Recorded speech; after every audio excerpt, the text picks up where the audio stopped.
The bridge of the eternal frost was silent except for the soft hum of computers. Commander Yuna stood perfectly still, watching the stars through the massive viewport. Her scales reflected the cold blue light, making her look like a statue carved from ice. She had not moved for 3 hours. Her crew knew better than to disturb her. Yuna was Krivathi, a species known throughout the galaxy for their cold logic and complete control over emotions. Her people believed feelings made you weak. They trained their children from birth to suppress every emotion, every unnecessary thought.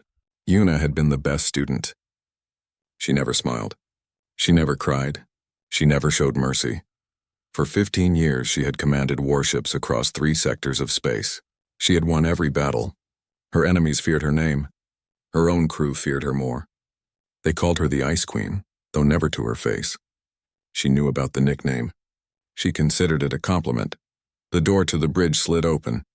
Lieutenant Krev, her second officer, approached carefully. He was also Krivathi, but younger, less disciplined. Sometimes emotions flickered across his face before he could stop them. "Commander," he said, his voice steady. "The human has arrived." Yuna's eyes narrowed slightly. It was the only sign of her displeasure. 3 weeks ago, the Galactic Council had informed her that a human would be assigned to her ship. Humanity had just joined the Council, and the other species wanted to integrate them into military operations. Yuna had filed 17 official complaints. All were denied. Humans were new to space. They were primitive. Worse, they were emotional. They laughed and cried and showed their feelings to everyone. The mere thought disgusted Yuna. Now she had to have one on her ship, polluting her perfect crew with its unstable emotions. "Send it to my office," Yuna said coldly. "I will meet it there." She walked through the corridors of her ship. Crew members pressed themselves against the walls as she passed, avoiding eye contact. Good. Fear kept them efficient. Fear kept them alive. Her office was as cold as everything else about her. The walls were bare metal. No decorations. No personal items. Just a desk, a chair, and screens showing tactical data. Yuna sat down and waited. The door chimed. She did not look up from her screen. "Enter." The door opened and the human walked in. Yuna finally looked up, prepared to see a weak, emotional creature. What she saw confused her. The human was male, young by their standards, with dark hair and dark eyes. He wore the standard council uniform, but somehow it looked less formal on him. And he was smiling. Actually smiling as if this was a pleasant social visit instead of a military assignment. "Commander Yuna," the human said, his voice warm and friendly. "I'm Taiho. It's an honor to serve under your command." He extended his hand toward her. Yuna stared at it. She knew about human handshakes. Physical contact as a greeting. How primitive. How disgusting. "I do not shake hands," Yuna said, her voice flat as ice. "Sit down." The human's smile did not fade. He lowered his hand without any sign of embarrassment and sat in the chair across from her desk. He was still smiling. Why was he still smiling? "You are here because the council requires it," Yuna continued. "I did not request a human. I do not want a human. You will not receive special treatment. You will not receive sympathy. You will follow orders exactly, or you will be confined to quarters. Do you understand?" "Yes, Commander," Taiho said. His smile had softened, but it was still there. "I understand completely." Yuna pulled up a file on her screen. "You will be assigned to quarters in Section 7. Deck 14. It is the worst accommodation on this ship. The temperature control does not work properly. The walls are thin. You will hear the engine noise constantly." "That sounds fine," Taiho said. "I'm just grateful to be here." "Grateful?" Yuna's eyes narrowed again. Was he mocking her? She studied his face carefully, looking for signs of sarcasm or hidden disrespect. But his expression seemed genuine. Humans were supposed to be bad liars. Their emotions showed on their faces. This one looked honestly grateful. "Your duties will include maintenance in the lower decks, waste processing, and equipment cleaning," Yuna continued. "You will work 12-hour shifts. You will eat after the rest of the crew has finished. You will not socialize during duty hours." "Understood," Taiho said, nodding. "When do I start?" "Now." Yuna stood up. "Lieutenant Krev will show you to your station. Dismissed." Taiho stood and smiled again. "Thank you, Commander. I look forward to learning from you." He walked out, still smiling. Yuna sat back down slowly, staring at the closed door. Something was wrong. She had given him the worst possible assignment. She had made it clear he was unwanted. Any other species would have shown anger, resentment, or at least disappointment. But the human had smiled and thanked her. Yuna did not understand. She did not like things she did not understand. Over the next few days, she watched Tejo carefully through the ship's security cameras. He worked in the hot, loud maintenance areas without complaint. He cleaned waste systems that made other species refuse the assignment. He did every degrading task she gave him, and he did them well. Worse, he talked to everyone. He smiled at crew members in the corridors. He helped others with their work during his breaks. He made jokes. The crew began to respond to him. Yuna watched in growing disbelief as her cold, disciplined crew started smiling back at the human. After 1 week, Yuna called Lieutenant Krev to her office. "The human is disrupting crew discipline," she said. Krev looked uncomfortable. "Commander, actually, crew efficiency has increased by 7% since he arrived. Mistake rates are down. Morale assessments show improvement." "Morale is irrelevant," Yuna snapped. "Only efficiency matters." "Yes, Commander," Krev said quickly. "But efficiency is improving."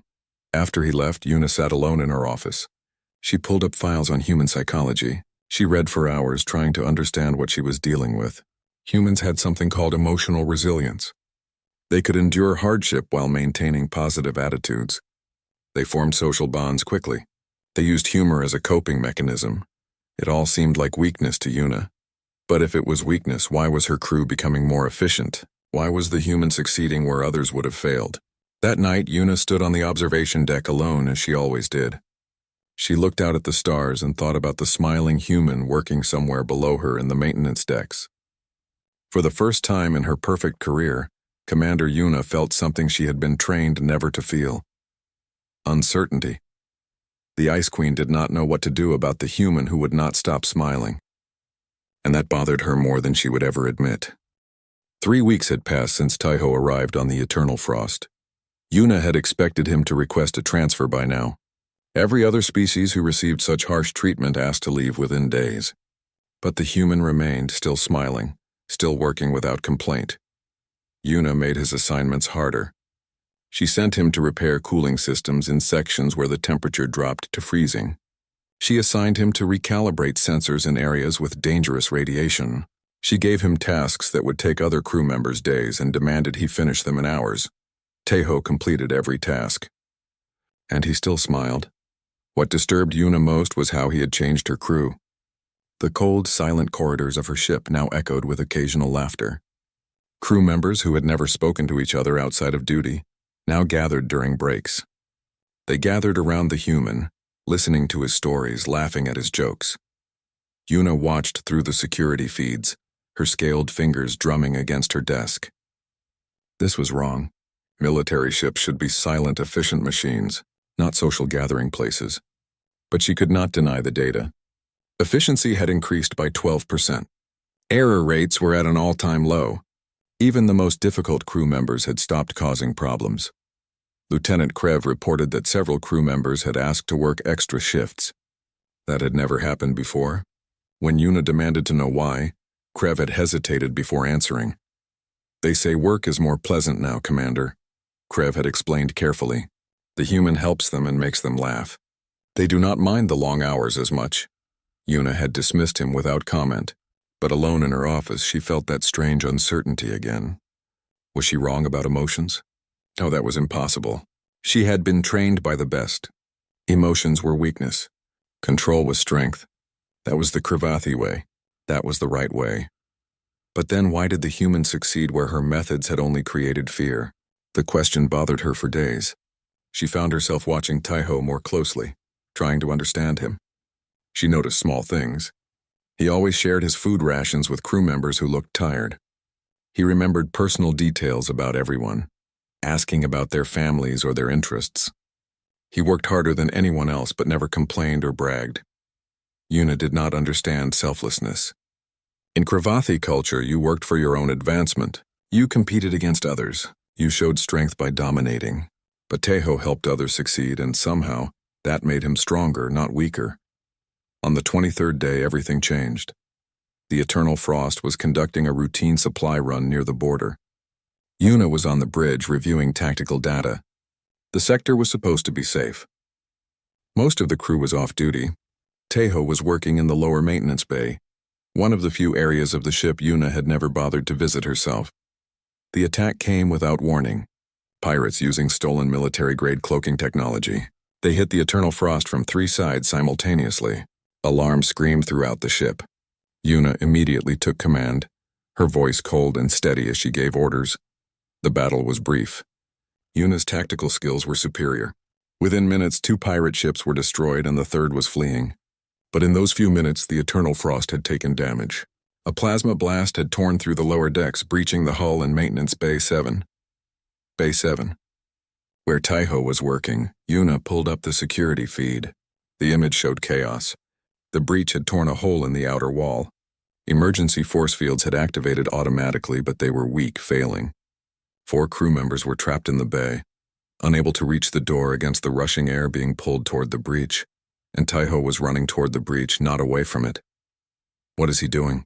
Lieutenant Krev said, staring at the screen. Yuna watched, her cold expression unchanging, but something tight formed in her chest.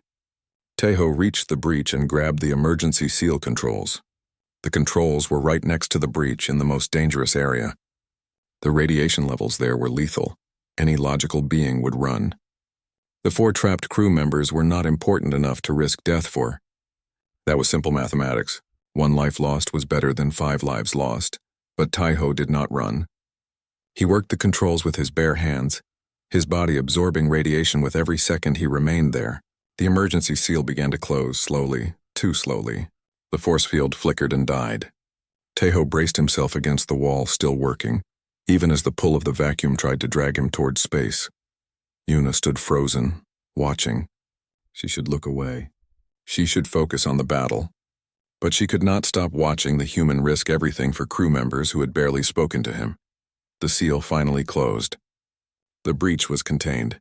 Tejo collapsed immediately, his body shaking. Medical teams rushed into the bay. They carried him out along with the 4 crew members he had saved. The bridge was silent. Everyone had watched it happen. Lieutenant Krev turned to Yuna, his face showing shock.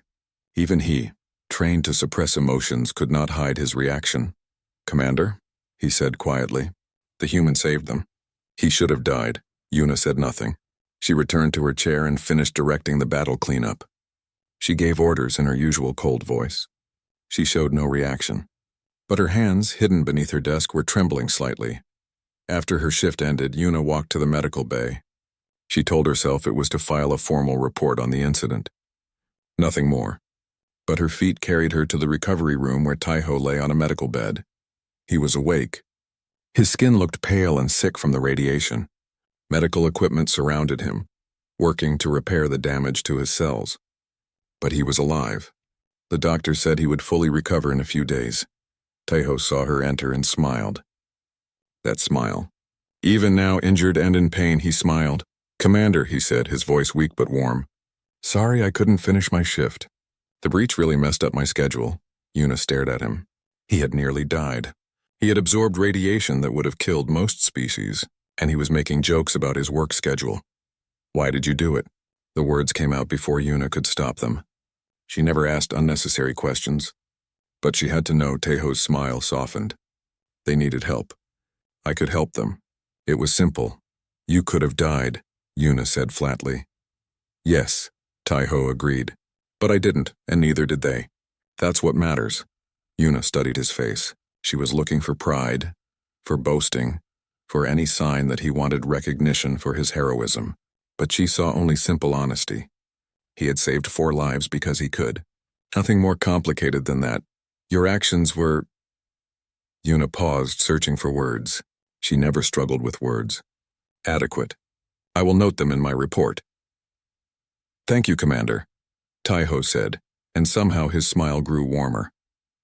Yuna turned to leave, then stopped. The doctor says you will recover in 3 days. Take 4. You have earned rest. She walked out quickly before he could respond. In the corridor alone, Yuna pressed her hand against her chest. That tight feeling was still there. It had not gone away. She did not understand what it was. She had never felt it before. Later in her quarters, Yuna tried to work on tactical reports, but she could not focus. Her mind kept returning to the medical bay, to Tejo's smile, to the way he had run toward danger instead of away from it. She pulled up the security footage again and watched the whole incident. She watched Tejo save the crew members. She watched him collapse. She watched it 3 times, trying to understand. Krivathi did not risk themselves for others. It was inefficient. But Tejo had done it without hesitation. And now 4 crew members were alive who should be dead.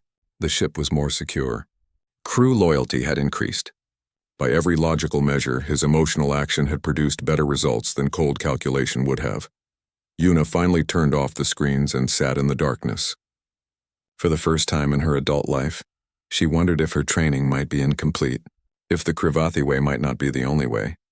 The Ice Queen sat alone, feeling something crack inside her frozen heart, and she did not know how to make it stop. Tejo returned to duty after 4 days, as Yuna had ordered. She watched him through the security feeds as he walked through the corridors. Crew members stopped to greet him. They touched his shoulder, smiled at him, asked about his health. Some even hugged him, a human gesture they had learned from him. Yuna observed all of this from her office. She told herself she was studying human behavior to better understand the species. That was logical. That was practical. It had nothing to do with the strange way her chest felt tight whenever she watched Tejo smile. She began finding reasons to interact with him.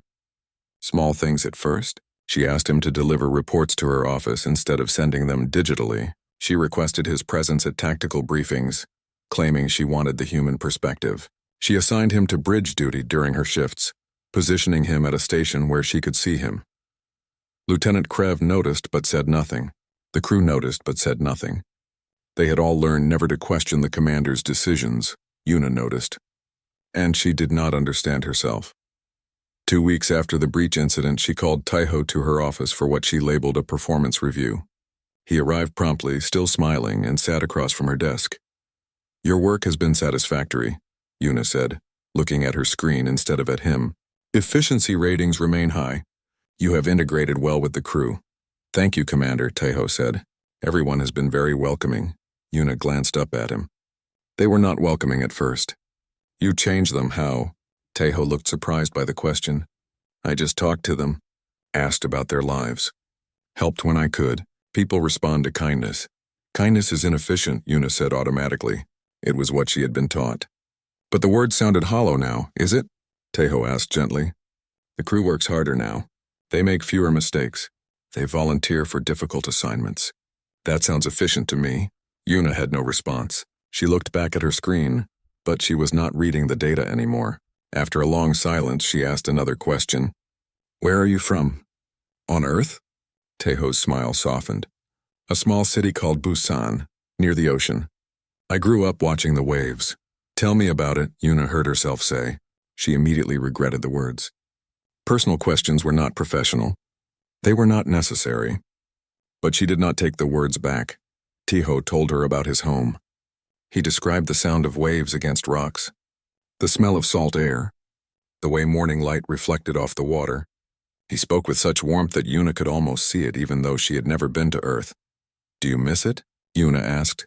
"Every day," Tejo admitted. "But I wanted to see the stars more than I wanted to stay home." "What about you, Commander? Where are you from?" No one had ever asked Yuna about her home. Officers did not ask superiors personal questions. It was not done. But Tejo was not Krivathi. He did not know he was breaking rules. Or perhaps he knew and did not care. Yuna hesitated. She should refuse to answer. She should dismiss him and return to work. Instead, she said, "Kriva Prime, the northern continent. It is cold there. Always winter. Did you like it?" Tejo asked. Yuna considered the question. Like was an emotional word. She had been taught not to think in emotional terms. "It was home," she finally said. "I was raised in the military academy. I saw my family once per year. That must have been hard," Tejo said softly. "Being away from them so young, hard." Another emotional word. Yuna started to deny it, then stopped. "Yes," she said quietly. "It was hard." They talked for another hour. Yuna forgot about work. She forgot about efficiency and protocol.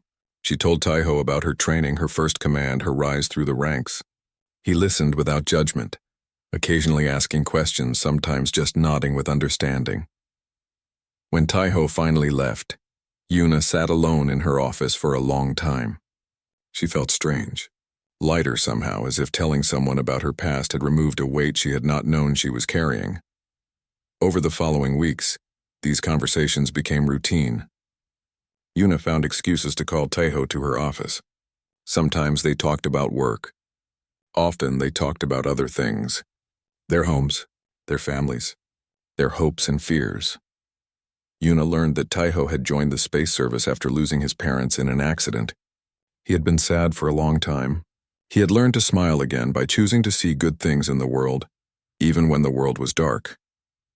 Sadness is real, Taeho had explained. I still feel it, but I don't let it control me. I choose to be kind because kindness makes me feel better. It makes others feel better? That seems like a good reason to me. Yuna began to understand that emotions were not simple weakness. They were complex. Humans felt sadness but chose joy. They felt fear but chose courage. Emotions did not control them. They controlled their emotions. That was not weakness. That was strength Yuna had never imagined. One evening, the Eternal Frost hosted a diplomatic dinner with allied species. Yuna was required to attend. She brought Taeho as her aide, though she needed no aid. She simply wanted him there. The dinner was tedious. Representatives from 6 different species gathered to discuss trade agreements and military cooperation. Yuna participated with her usual cold efficiency, saying little, watching everything. A Velcoran ambassador, a large being with blue skin and too many eyes, made a comment about humanity during the meal. It must be difficult for your species, he said to Taeho, his voice dripping with false sympathy. Joining a galactic community when you are so emotionally unstable. Perhaps in a few thousand years you will learn proper control. The other ambassadors laughed politely. It was a calculated insult. Yuna felt anger rise in her chest, sharp and hot. She opened her mouth to respond with a cold rebuke that would humiliate the Velcoran. But Taeho spoke first, smiling warmly. You're absolutely right, Ambassador. We humans are terribly emotional. Why, just yesterday I felt so much happiness that I actually helped 3 crew members with their work without being asked. It was very unstable of me. The other ambassadors laughed, but this time at the Velcoran, not at Taeho. The Velcoran's skin darkened with embarrassment. Taeho's smile never wavered. He had turned an insult into a joke, defending his species without attacking back. Later, after the dinner ended, Yuna walked with Taeho back toward her office. Why did you not retaliate? She asked. The Velcoran insulted you. Insulted all humans. You could have responded with equal force. Taeho shrugged. What would that accomplish? He would get angry. I would get angry. Everyone at the dinner would be uncomfortable. Instead, I made people laugh. The Velcoran looked foolish, but not so foolish that he will become our enemy. This way is better. But he disrespected you, Yuna insisted. Yes, Taeho agreed, and I chose not to let it bother me. Anger is easy, Commander. Anyone can be angry. Kindness takes real strength. Those words echoed in Yuna's mind for days afterward. Anger is easy. Kindness takes real strength. Her entire life had been built on control, on coldness, on dominance. She had thought that made her strong. But Taeho faced insults with smiles, hardship with joy, danger with courage. He felt everything and chose his response anyway. That was strength Yuna had never possessed. And she realized with growing clarity that she had been wrong about everything. The Krivathi way was not the only way. It might not even be the best way. She had been taught to be ice, hard, cold, unbreakable. But ice was brittle. It cracked under pressure. Taeho was like water, soft, gentle, flexible. But water could wear down mountains. Water could flow around obstacles. Water could take any shape and still remain itself. Late at night, alone on the observation deck, Yuna stared out at the stars and admitted the truth to herself. She was changing. The Ice Queen was melting. And the human with the warm smile was the reason why. For the first time in her life, Yuna was afraid, not of enemies or battles or death. She was afraid of her own feelings. She was afraid of what she might become if she let herself thaw completely. But she was also curious. Taeho had shown her another way to be strong. Maybe, just maybe, she could learn it too. The alarm woke Yuna from shallow sleep. She was on the bridge within minutes, her uniform perfect, her expression cold. But inside, her heart was beating faster than normal. Emergency alarms meant danger, and for the first time in her career, Yuna worried about specific members of her crew. Specifically, one human. Report, she commanded, taking her chair. Lieutenant Krev pulled up the communications. Distress signal from the human colony on Astra 7. They report an attack in progress. Military ships attacking the civilian settlement. Yuna's hands gripped the armrests. Identity of attackers? Krev hesitated before answering. The ships match Kravathi military design, specifically vessels from the Northern Fleet, Yuna's old command. Before she joined the Galactic Council, she had served in that fleet for 8 years. She knew their tactics. She knew their commanders. And she knew exactly what they were capable of. Set course for Astra 7, Yuna ordered. Maximum speed. As the Eternal Frost jumped to hyperspace, Yuna studied the tactical data. The Northern Fleet was a splinter faction. They had rejected the Council's peace agreements and continued to operate independently.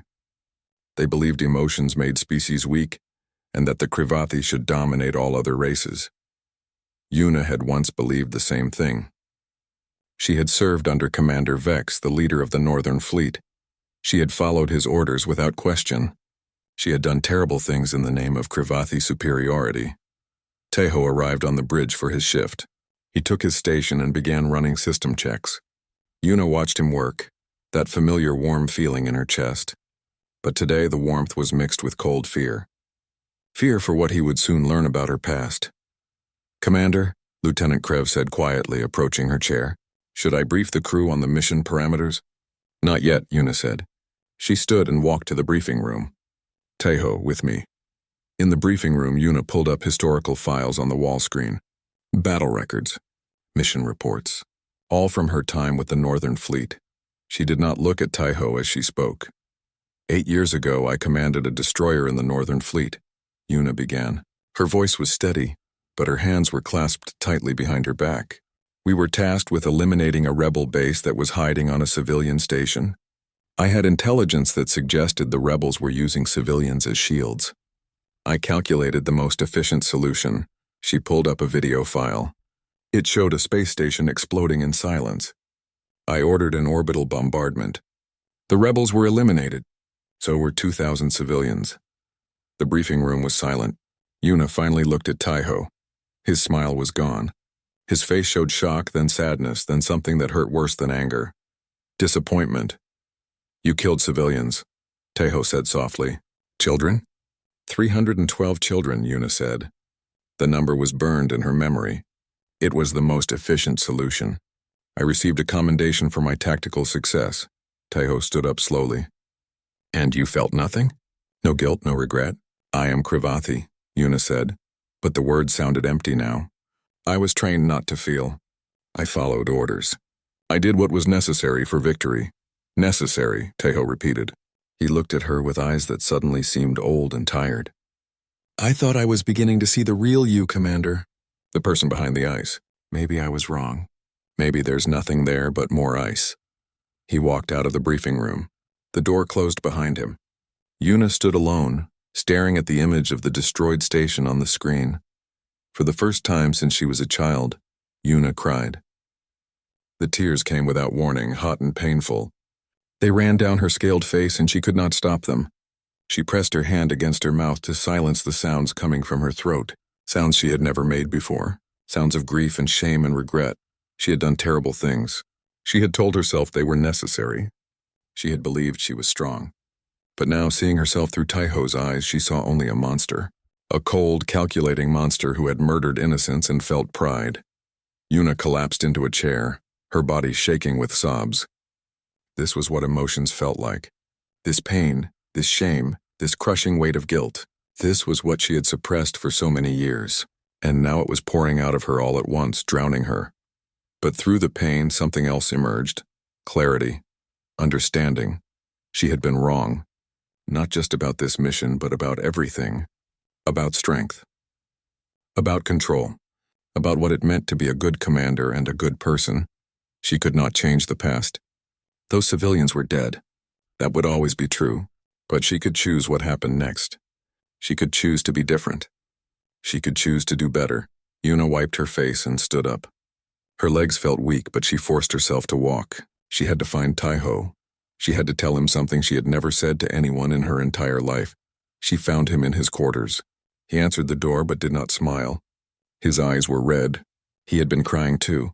"I was wrong," Yuna said. The words came out rough, her voice damaged from crying. "I was wrong about everything. About emotions. About strength. About what it means to be a commander. You showed me another way and I was too afraid to accept it." Taiho looked at her. Really looked at her. Yuna realized her face was still wet with tears. She had not even tried to hide them. "I cannot change what I did," Yuna continued. "I cannot bring back the people I killed. But I can choose to be different now. I can choose to do better. If you will help me. If you will teach me." "Teach you what?" Taiho asked quietly. "Teach me how to feel without breaking," Yuna said. "Teach me how to be strong like you are strong. Teach me how to smile even when the world is dark." Taiho was silent for a long moment. Then he stepped forward and did something Yuna never expected. He hugged her. He wrapped his arms around her and held her gently. Yuna stood frozen. No one had touched her like this since she was a very young child. But slowly, carefully, she put her arms around him too. She let herself be held. She let herself feel safe just for a moment. "I'm still angry," Taiho said softly. "What you did was terrible. But I see you trying to change. I see you feeling guilt, which means you know it was wrong. That's a start. Will you help me?" Yuna asked. "Yes," Taiho said. "But you have to help those colonists first. You have to prove you meant what you said." They pulled apart. Yuna wiped her face again and straightened her uniform. "The Northern Fleet is attacking Astra 7. I know their tactics. I can stop them." "How?" Taiho asked. "I will negotiate," Yuna said. "I will use my old rank and reputation to get close to their fleet. Then I will disable their command ship before they can fire on the colony." "That's dangerous," Taiho said. "They might kill you." "Yes," Yuna agreed. "But those colonists are more important than my life. Isn't that what you taught me? That we risk ourselves for others?" Taiho smiled then. A small, sad smile, but genuine. "You were listening." "I am always listening to you," Yuna said. "Even when I pretended not to." They returned to the bridge together. Yuna gave orders to prepare a shuttle. She would fly to the Northern Fleet alone and try to negotiate. If negotiation failed, she would sabotage their systems. Either way, the colony would be safe, Lieutenant Krev protested. "Commander, this is too dangerous. Send someone else." "No," Yuna said firmly. "This is my responsibility. My past, my people. I must be the one." Taiho stepped forward. "Then I'm coming with you." "Absolutely not," Yuna said immediately. "You are not trained for combat operations. You will stay on the ship where it is safe." "You need someone to watch your back," Taiho argued. "Someone you trust." "I know that's me." Yuna wanted to refuse. Every instinct told her to protect him, to keep him away from danger. But she saw the determination in his eyes. He would not be ordered to stay behind. He would do what he thought was right, just like always. "Very well," Yuna said quietly. "But you follow my orders exactly. Promise me." "I promise," Taiho said, and smiled that warm smile that made Yuna's chest feel tight. They prepared the shuttle. As they flew toward the Northern Fleet, Yuna explained her plan. It was risky. It might fail, but it was the right thing to do.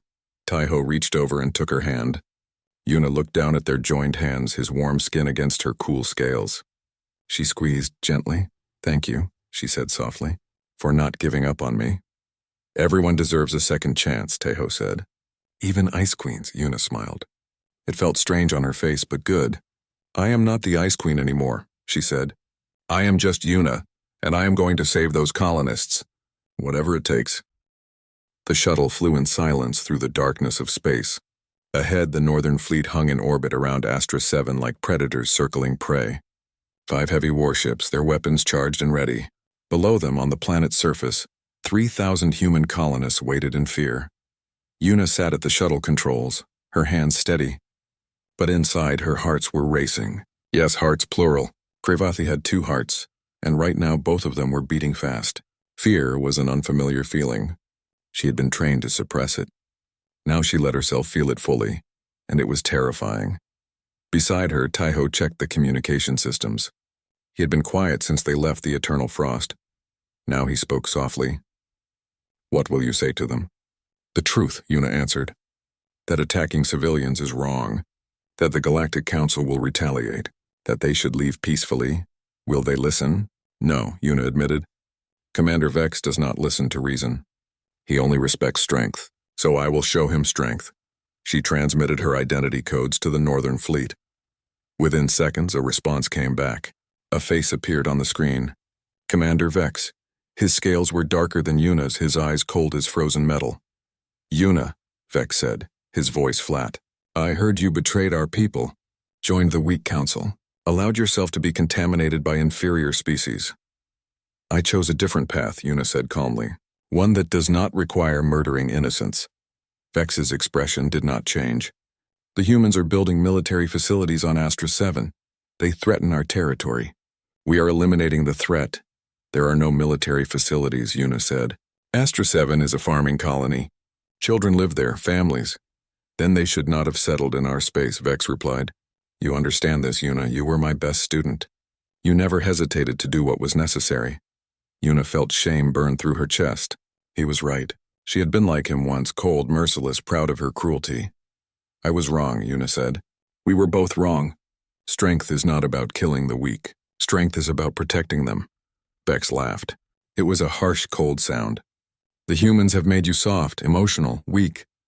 I should have expected this. You always had flaws, Yuna. That is why you never rose to true command. Beside her, Taiho tensed. Yuna put a hand on his arm, a gentle warning to stay quiet. She needed to handle this carefully. I am offering you a chance to withdraw, Yuna said. Leave the system peacefully. The council will not pursue you. And if I refuse? Vex asked, though he already knew the answer. Then I will stop you, Yuna said simply, by any means necessary. Vex's smile was sharp and cold. You and one human against my entire fleet? You have become emotional and foolish. I am almost sad to kill you, Yuna. You could have been great. The transmission ended. Immediately, 2 fighter ships launched from the Northern Fleet heading straight for Yuna's shuttle. They're attacking, Taiho said, his voice tight with fear but steady. I know, Yuna said. Her hands moved across the controls with practiced precision. Hold on. The shuttle was small but fast. Yuna dove toward the planet using its gravity to accelerate. The fighters followed, firing plasma bolts that streaked past them. Taiho gripped his seat but did not scream. Yuna noticed this and felt proud of him. She spun the shuttle in a tight loop, coming up behind one of the fighters. Her targeting system locked on, one shot. The fighter exploded in a ball of fire. The second fighter broke off, returning to the fleet. Yuna did not follow. Instead, she aimed the shuttle at the command ship where Vex waited. What are you doing? Taiho asked. Getting close enough to disable them, Yuna explained. The command ship controls the whole fleet. If I can sabotage its systems, the other ships will be helpless. How do we get inside? Taiho asked. They won't let us dock. We do not dock, Yuna said.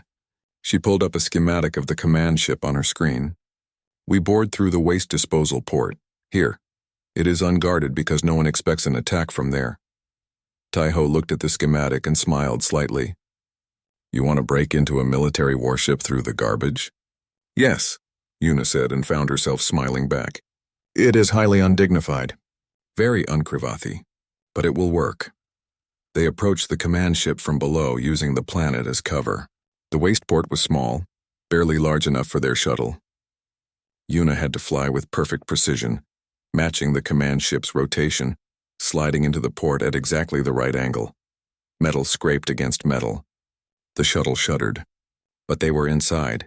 Yuna and Taiho grabbed equipment from the back of the shuttle. Weapons, tools, breathing masks. They moved quickly, knowing the Northern Fleet would have detected their entry. The waste processing area was dark and smelled terrible. Taiho made a face but did not complain. They crept through the corridors, avoiding patrol routes that Yuna remembered from her time serving on ships like this. The command center is 3 levels up, Yuna whispered. We need to reach the main computer core. I can upload a virus that will shut down their weapons systems. They moved like shadows through the ship. Twice they heard footsteps and had to hide.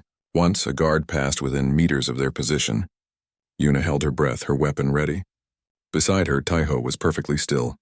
The guard continued past without seeing them. They reached the computer core.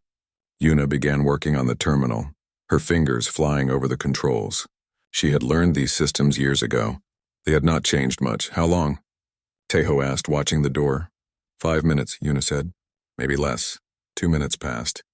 Then alarms began to scream throughout the ship. Red lights flashed. They had been discovered. Keep working, Tejo said. He took position by the door, weapon ready. I'll hold them off. No, Yuna said sharply. If they come, we run. You are not dying for this mission. Neither are you, Tejo said firmly. Just finish the upload. Footsteps pounded in the corridor. Voices shouted in Krivathi. The Northern Fleet soldiers were coming. Yuna's hands moved faster, but the upload was only 60% complete. The door burst open. 3 soldiers rushed in. Tejo fired, his shots wild but enough to make them take cover. They returned fire. Plasma bolts burned through the air. Yuna, Tejo shouted. Hurry! 70%. 80%. Yuna did not look up from the screen. She heard weapons fire, heard Tejo grunt in pain, but she could not stop. Not now. 90%. More soldiers poured through the door. Tejo was backing up, still firing, but he was outnumbered. One plasma bolt hit him in the shoulder. He stumbled but did not fall. Tejo, Yuna screamed. Something happened inside her, something hot and fierce that she had never felt before. Not cold calculation, not logic, pure rage, protective rage. Rage at seeing someone she cared about hurt. The upload completed. 100%. The virus was in. Yuna grabbed her weapon and charged at the soldiers. She fought like she had never fought before. Not with cold precision. With hot fury. She took down 2 soldiers before they knew what was happening. Her movements were faster, stronger, driven by emotion instead of hindered by it. The remaining soldiers fell back, shocked. No Krivathi fought like this. No Krivathi showed such passion, such fury. They did not know how to respond. Yuna grabbed Tejo and pulled him toward a maintenance shaft. Behind them, the ship's systems began failing. Lights flickered. Gravity fluctuated. The virus was working. They crawled through the maintenance shaft, moving as fast as Tejo's injury allowed. Behind them, they heard Commander Vex's voice over the intercom, screaming orders that could not be followed. His weapons were offline. His ships were dead in space. They reached the shuttle and launched, just as the command ship's emergency systems locked down all the ports. Yuna flew away from the Northern Fleet, her hands shaking now that the action was over. She looked at Tejo. His shoulder was burned badly, his face pale with pain. But he was smiling. We did it, he said weakly. The colony is safe. You are injured, Yuna said. Her voice cracked with emotion. You were almost killed, but I wasn't, Tejo said. Because you saved me, just like I knew you would. Yuna pulled the shuttle into orbit and sent a transmission to the Eternal Frost. Medical teams were standing by, but she did not look at her screens. She looked at Tejo. When I saw you get hurt, she said quietly, I felt something I have never felt before. Not anger, not fear. Something stronger. Something that made me want to destroy everyone who harmed you. That's called caring, Tejo said softly. It means you're not the Ice Queen anymore. No, Yuna agreed. I am not. I am something new. Something I do not have a name for yet. But I would burn down the entire galaxy to keep you safe. Is that normal? Tejo laughed, then winced because it hurt his shoulder. For humans, yes, that's what we do for people we love. Love. The word hung in the air between them. Yuna had never used that word before. Never felt it. But looking at Tejo, injured and smiling and brave, she understood what it meant. I think I love you, Yuna said, testing the words. Is that possible? For a Krivathi to love a human?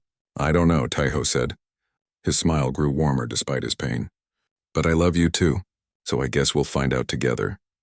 The Eternal Frost appeared on their sensors, coming to retrieve them. Below, on Astra 7, 3,000 colonists were safe. The Northern Fleet was disabled and drifting. The mission was complete.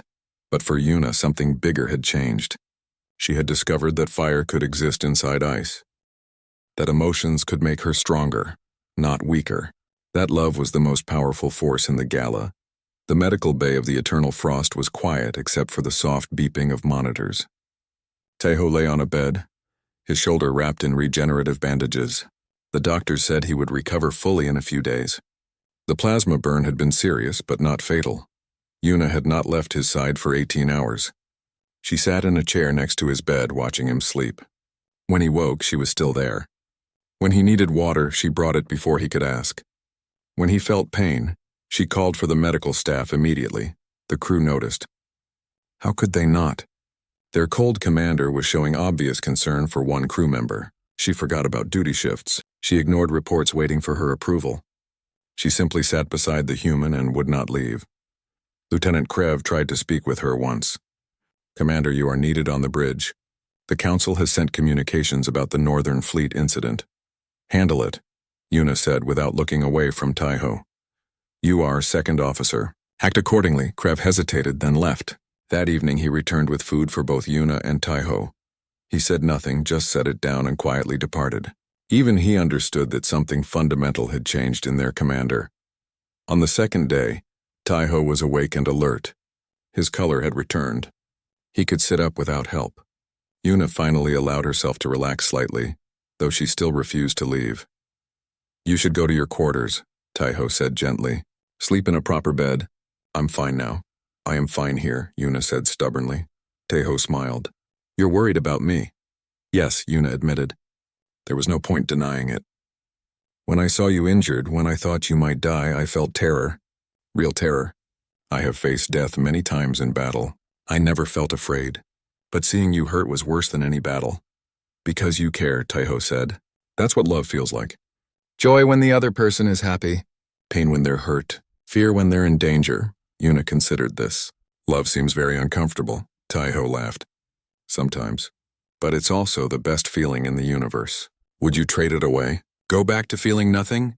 Yuna thought about this seriously. The old her would have said yes immediately. Emotions were weakness. Cold calculation was better. But that was before Taiho. Before she learned that feeling made her stronger, not weaker. "No," Yuna said firmly. "I would not trade it. Even though it hurts sometimes. Even though it terrifies me. I would rather feel everything than feel nothing." "Good," Taiho said. He reached out and took her hand. His skin was warm against her scales. "Because I plan to keep making you feel things for a very long time." That afternoon, Lieutenant Krev finally insisted that Yuna come to the bridge. The Galactic Council had sent an official summons. She could not ignore it any longer. Yuna reluctantly left the medical bay after making Taiho promise to call her if he needed anything. On the bridge, she found a holographic message waiting from the Council. The message was marked urgent and classified. She played it in her ready room. The Council chairman appeared, his expression grave. He was a Threxian, a species known for their diplomatic skills and calm demeanor. "Commander Yuna," the chairman said, "we have received reports about the incident at Astra 7. The Northern Fleet has filed a formal complaint with the Council. They claim you attacked their ships without provocation. They demand your arrest and trial." Yuna's expression remained calm, though her hearts beat faster. She had expected this. "Furthermore," the chairman continued, "our own investigation has revealed concerning information about your emotional state. Multiple witnesses report that you have shown extreme emotional reactions, particularly toward the human crew member Taiho. As you know, Krivathi military doctrine requires complete emotional control. The Council questions whether you remain fit for command." The message paused. When it resumed, the chairman's voice was softer. "You are ordered to return to Council headquarters immediately. You will face a military tribunal to determine your fitness for duty. The Northern Fleet is also demanding you face trial in Krivathi courts for treason. We are required by law to consider their request." The message ended. Yuna sat in silence for a long moment. She could face court-martial, loss of rank, possibly execution if the Krivathi High Command got involved. Everything she had worked for her entire career was about to end. But strangely, she did not feel afraid. She felt calm, because she had done the right thing. She had saved innocent lives. She had stopped the Northern Fleet from committing murder, and she had done it all because of Taiho, because he had taught her there was more to strength than cold calculation. She returned to the medical bay and told Taiho everything. He listened quietly, his expression growing more serious. "What will you do?" he asked when she finished. "I will go to Council headquarters," Yuna said. "I will face the tribunal. I will accept whatever judgment they give." "That's it?" Taiho sat up straighter, ignoring his injury. "You're just giving up?" "I am not giving up," Yuna said calmly. "I am accepting responsibility for my choices. I chose to feel emotions. I chose to save those colonists. I chose to stop the Northern Fleet. These were good choices. If I am punished for making good choices, then the system is broken, not me." Taiho stared at her, then smiled. You've changed so much. The Ice Queen would never have said that. The Ice Queen is gone, Yuna said. I am just Yuna now, and Yuna believes in doing what is right, even when it is difficult. Over the next few days, as the Eternal Frost traveled to Council headquarters, something unexpected happened. The crew began to speak out in Yuna's defense. Lieutenant Krev filed an official testimony describing how Yuna's leadership had improved ship performance. Other crew members did the same, telling stories of how she had changed, how she had become a better commander by learning to care about her crew. Even more surprising, the colonists of Astra 7 sent a petition to the Council. 3,000 signatures, all demanding that Yuna be honored, not punished. They called her a hero who had saved their lives at great personal risk. The news spread through the galaxy. Other species began to take notice. Here was a Krivathi commander who had learned to feel emotions and had become stronger because of it. Here was proof that the cold Krivathi way was not the only path to strength. When they arrived at Council headquarters, Taeho insisted on accompanying Yuna to the tribunal, despite his injury not being fully healed. They walked together through the massive council building, past representatives from 100 different species. Many of them stopped to watch. Some whispered. Some pointed. The tribunal was held in a large chamber. 5 judges sat behind a high bench. 3 of them were Krivathi. The other 2 represented the council. The gallery was full of observers. Yuna saw crew members from her ship. She saw human diplomats. She even saw some Krivathi civilians who had traveled from the homeworld to witness this historic trial. Commander Vex was there too, testifying via hologram from his damaged ship. He spoke with cold fury about Yuna's betrayal. He demanded her execution according to Krivathi military law. The Krivathi judges listened with impassive faces. One of them finally spoke. Commander Yuna, you stand accused of emotional compromise, insubordination, and treason against your own species. How do you answer these charges? Yuna stood straight and tall. I answer that I did what was right. I saved innocent lives. I stopped a military force from committing murder. If that is treason, then I am guilty. You admit to experiencing emotions, another judge said, specifically romantic feelings for a human. This is forbidden by Krivathi military doctrine. Yes, Yuna said. I admit it freely. I love Taeho. He taught me that emotions are not weakness. They are strength. I am a better commander now than I ever was before. Murmurs filled the gallery. Krivathi did not speak of love. They certainly did not admit to it publicly. But Yuna had spoken the words clearly, without shame. The 3rd Krivathi judge spoke. This one was older. His scales faded with age. You were once a model Krivathi officer. Cold, efficient, perfect by our standards. Now you claim emotions make you stronger. Prove it. Yuna gestured to Lieutenant Krev, who came forward with data files. My ship's efficiency has increased by 18% since I began allowing myself to feel emotions. Error rates are down. Crew morale is at the highest level in fleet records. Mission success rate is perfect. By every measurable standard, I'm a more effective commander now than before. She paused, then continued. But more important than statistics, my crew now trusts me. They work harder not because they fear me, but because they respect me. They volunteered to testify on my behalf. That never would have happened before. Fear creates obedience. Love creates loyalty. And loyalty is stronger. The judges conferred quietly. Finally, the council representative spoke. We have reviewed all testimony. The crew supports you. The colonists you saved support you. Even some of your fellow Krivathi have spoken in your favor. However, the Northern Fleet still demands justice. Then let them have it, Yuna said. I am willing to face whatever punishment they require. But I will not apologize for saving lives. I will not apologize for learning to be better than I was. The oldest Krivathi judge stood. The chamber fell silent. Commander Yuna, he said slowly, you have broken our most sacred laws. You have embraced emotions. You have shown weakness according to 6 months had passed since the tribunal. Earth looked different from space than Yuna had imagined. The planet was blue and green and white, covered with swirling clouds, beautiful, alive, so different from the frozen gray of her homeworld. Yuna stood at the window of her new office, watching the planet slowly turn below.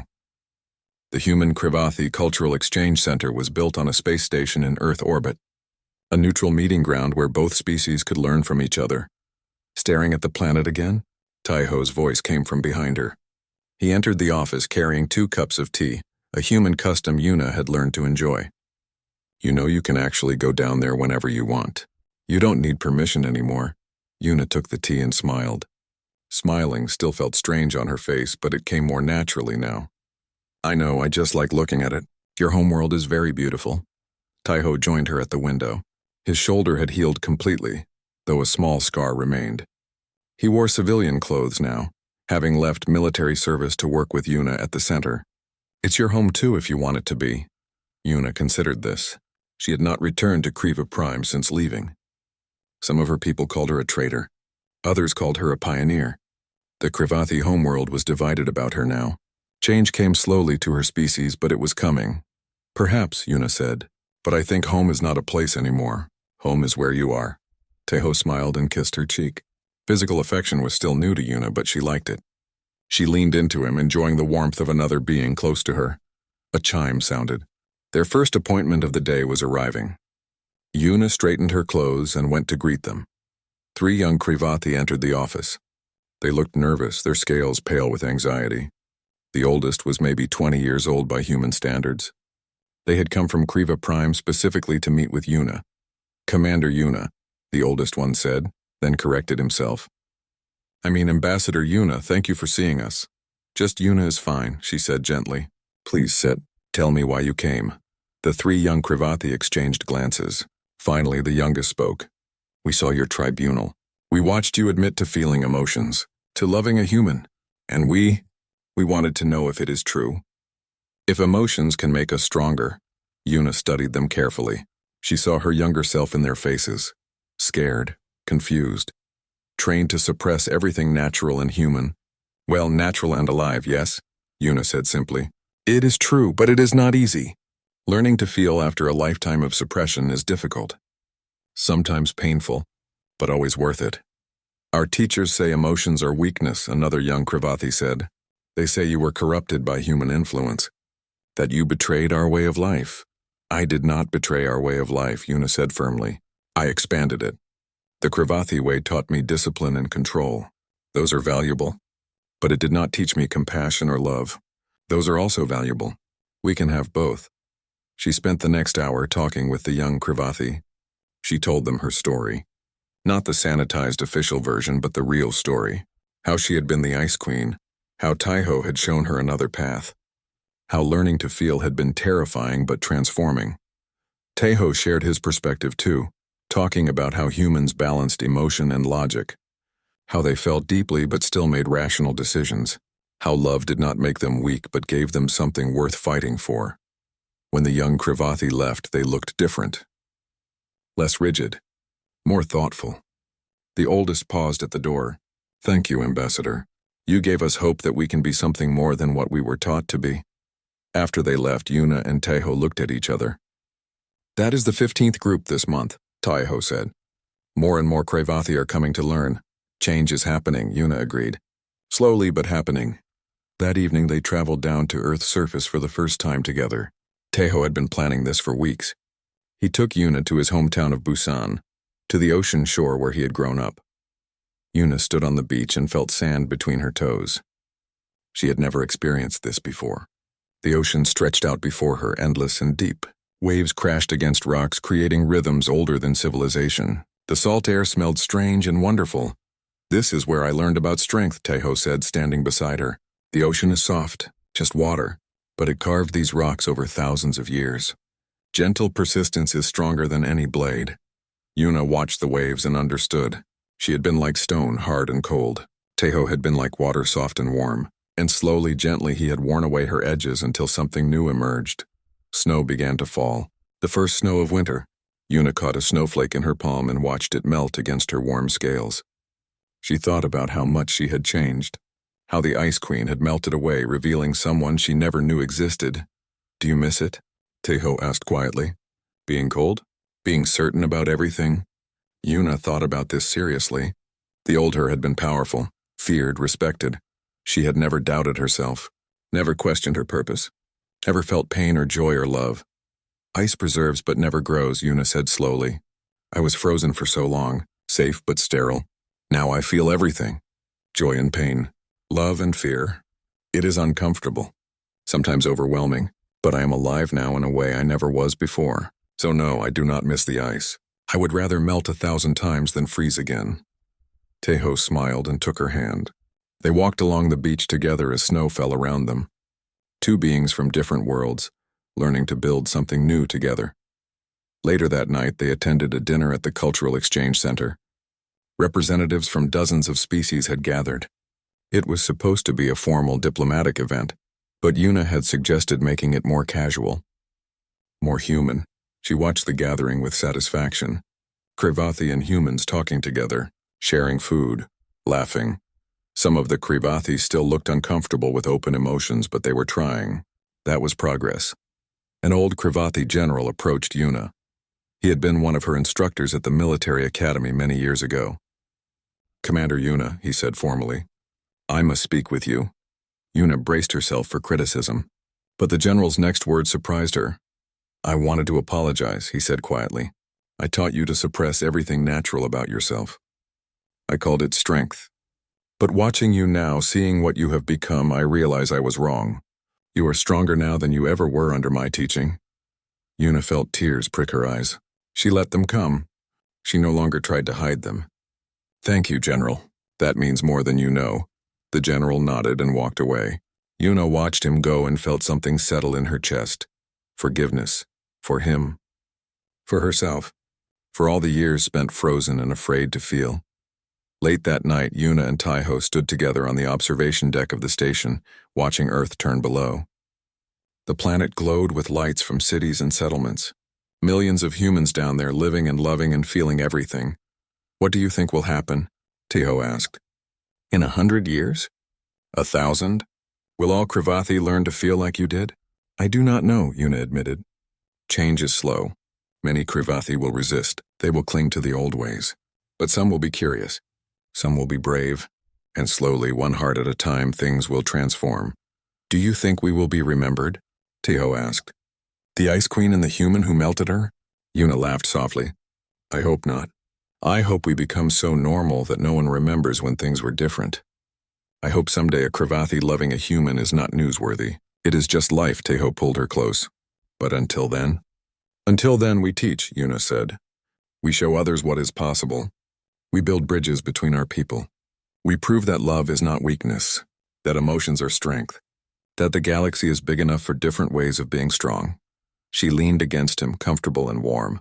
6 months ago, she could not have imagined this. Standing here with someone she loved, feeling happy, planning a future. The Ice Queen would have called this weakness. But Yuna knew better now. "I love you," she said simply. The word still felt strange, but good. "Right. I love you too," Tejo replied. "My formerly frozen commander. My bridge between worlds, my warm-hearted warrior." They stood together in comfortable silence, watching the earth turn and the stars shine. Around them, the galaxy was changing. Slowly, gently, like water wearing a waystone. Yuna thought about all the young Krivathi who would come to the center in the years ahead, each one struggling with the same questions she had struggled with. Is it safe to feel? Can I be strong and soft at the same time? Will emotions destroy me or make me whole? She would tell them all the same thing. That the journey from ice to warmth is difficult but necessary. That love does not make you weak. That caring for others gives you something worth fighting for. That true strength comes from vulnerability, from opening your heart even when it terrifies you. The galaxy was vast and full of different species. Each one had their own way of being strong. Humans with their emotional resilience, Krivathi with their logical discipline, Threxians with their diplomatic wisdom, Felkarans with their fierce independence. All different, all valuable. But what Yuna had learned, what she would spend the rest of her life teaching, was that strength came in many forms.